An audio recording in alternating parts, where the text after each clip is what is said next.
I was always interested in being a Nazi hunter. I kept watching and rewatching The Boys from Brazil for one, so I guess it was more of a hobby combined with a flight of fancy. It turned out that Nazi hunting was done and dealt with. I was born a little late for that craze. Still, I kept researching, just as a side hobby. Operation Paperclip in particular continued to fascinate me. Many ex-Nazi scientists were recruited after the war by the US and given full pardons. This was no great secret, and many such scientists were well known, von Braun and Heisenberg being two prime examples. I eventually started to wonder, however. It is known that German scientists had been brought in, but what about the rest of the Axis? Surely they had some sort of scientific research that America would find valuable. Italy turned out to be a dead end. I suppose I shouldn't have been surprised. Japan, on the other hand. Japan was apparently seriously invested in biological warfare. Military facilities with innocuous names like Warhorse Disease Prevention Shop and Epidemic Prevention and Water Purification Department were set up throughout occupied China in particular. The first facility was home to the rather infamous Unit 731 and the later Unit 100, both of which were involved in terrible things. Human experimentation, cultivation of plagues, and use of bioweapons on civilians were all commonplace. They had plenty of involuntary test subjects after all. All Chinese civilians within the occupied zone were deemed expendable. But I was interested in the aftermath, not the war, so I dug some more. Since the Cold War is well over, more things were being declassified, mostly useless white noise, but a few interesting tidbits emerged. There are practically no records on Unit 731 or Unit 100 during World War II. I have no idea if none were ever taken or if they were all destroyed near the end of the war. Shiro Ishii, Masaji Kitano, and Masami Kitaoka were the three names I managed to dig out of the scant records I could find, and most of that was from post-war investigations and testimonies. So what had happened to them after the war? First of all members of Unit 731 and most members of Unit 100 were given full pardons for war crimes by the same people responsible for Operation Paperclip. By far, the easiest to track of the three was Lieutenant Masami Kitaoka. He was arrested in 1956 after it was discovered that he had been using his work at the National Institute of Health Sciences to infect patients with different diseases. His victims were mostly mental health patients whose testimonies would not be believed. When the authorities arrived to arrest him March 23, 1956, the official report simply listed, "Suspect dead, natural causes." The exact natural cause is unknown, as is the specific time of death, but this is far too convenient to be a coincidence. For one, his actions were organized and performed with care to the extent that it would have taken the work of at least one seasoned researcher, especially considering that all this was done in a clandestine manner. If Ishii wasn't involved with this from the beginning, he was almost certainly responsible for silencing Kitaoka.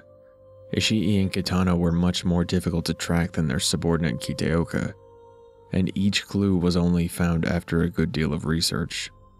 I got a little, obsessed is too strong a word, but it was interesting.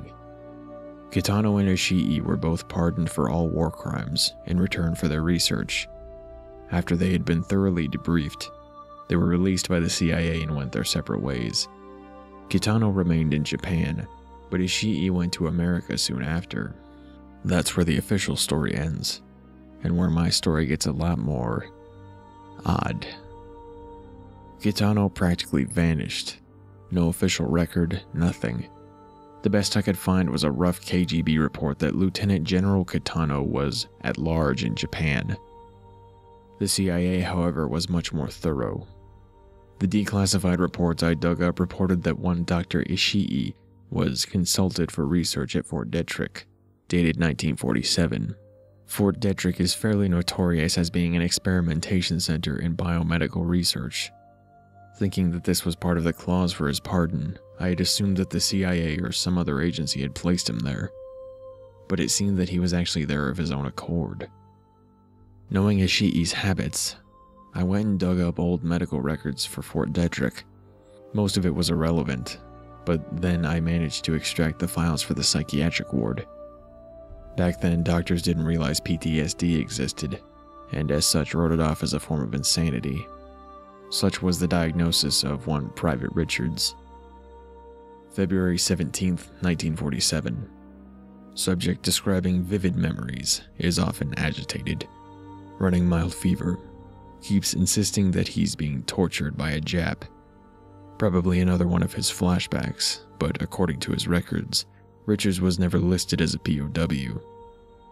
March 2nd, 1947. Richards is getting worse. Classify as insane and transferred to solitary confinement. He assaulted one of the nurses, claiming that the poor man was his tormentor, evidently on the sole basis that the victim was of Japanese descent. Had to apologize to the man in person. I didn't recognize him though. Odd. I thought I knew everyone.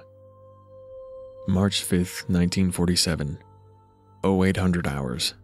Subject dead. Natural causes. Symptoms leading to death similar to typhus, though subject's records show no illness. I'll have to track down the nurse. The case file fit neatly within Ishii's known profile, experimenting on people who were deemed too insane or unstable to testify against him. An afternote and a review of convicted war criminals described Ishii as running a clinic in Japan, where he performed examinations and vaccinations for free.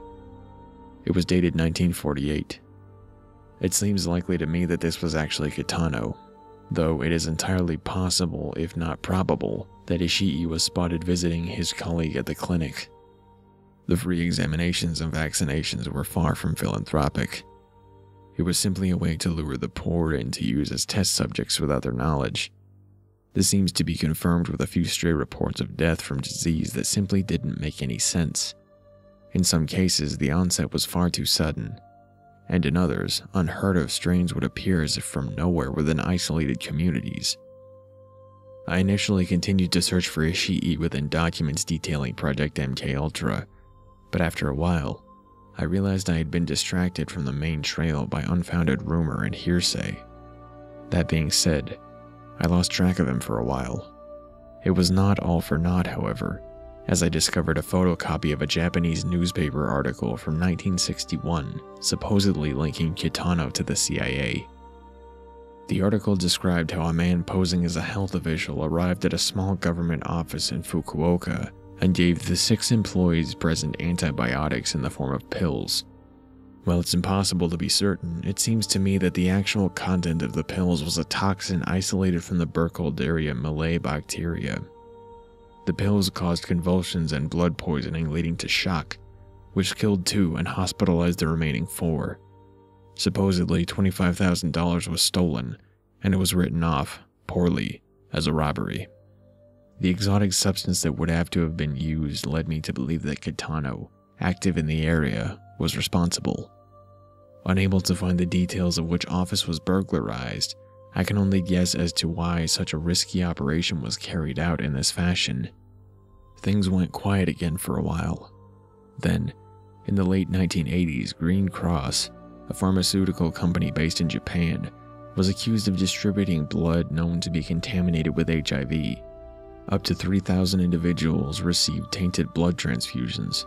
While researching this, I found a small fringe site run by a Japanese whistleblower, which cast new light in what had seemed to me to be an unrelated event. According to evidence he brought forth, the tainted blood was not only known as such, but specifically marked as such. All blood that tested positive for HIV contamination was from lot number 18440-B. Of the 800 documented cases where individuals received blood transfusions of this lot number, 432 contracted the HIV virus. The common claim was that this scandal was a result of poor quality control, but this lot was specifically tracked with records of recipients. The other lot number records show that this was far from common practice. Kitano was still alive when the infected blood was distributed and deeply involved in Green Cross. Indeed, he was a founder of the company. I found it hard to believe that this was a coincidence, but his name was never mentioned. He was reported dead in a car accident soon after, another impossibly convenient coincidence. In 2008, Dr. Radovan Karadzic, a wanted war criminal for his participation in the Bosnian War, was finally arrested. He had been hiding from the authorities using falsified information showing him to be a Dr. Dragan David Davic, and ran a small clinic specializing in alternative medicine. A small-time reporter went to all known patients of Davic, and a recurring theme emerged. Of the 12 patients interviewed, 11 reported that they were surprised at how wealthy Davic seemed, considering his employment. 7 reported being attended to by a foreign nurse. 4 had died of diseases. But who was this nurse? Shiro Ishii and Masaji Kitano were surely dead by now. They would have both been over 100 years old. Both Ishii and Kitano ran clinics, but they must have had nurses. Successors? But what was the motivation of the two men? Misplaced and warped patriotism for a long-dead empire? Money? Power? Or perhaps that was the only life they knew? I don't know. And at this point, I don't ever want to know.